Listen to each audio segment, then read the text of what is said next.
Hi hello WhatsApp guys, কি অবস্থা সবার? আশা করি সবাই বেশি ভালো আছে। আমি অনেক বেশি ভালো আছি। আমার অপোনেন্টে পড়ে গেছে একটা ফালতু প্লেয়ার, মানে কি করবো ভাই, চাতাচাতি করে খেলে একবারে বট। মানে ওরা প্রথম রাউন্ডে দেখে কি অন টপ দিয়ে মাইরা দিই, প্রথম রাউন্ডের দিক করে মাইরা দিচ্ছি, দ্বিতীয় রাউন্ডে ওরে মাইরা দিছি। লুকে লুকে খেলতে গেছে, আর আমি তো লুকে খেলাম না, আমি তো একবারে মারম ভাই, যে আমারও মন রেট মারে।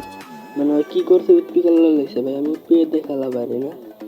মানে উৎপিকের জন্য গুতাগুতি করার পরে ওই মাইরা দিছে, আবার নেট গেছে লোক আমার।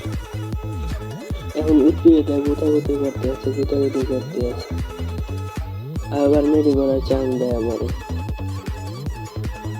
মানে উৎপিকের যে মুভমেন্ট দেয় কিন্তু লাগে না হেডশট একটা, উপরে গুলো করে যে আবার মুক্তির করার চান্স দেয় আমার।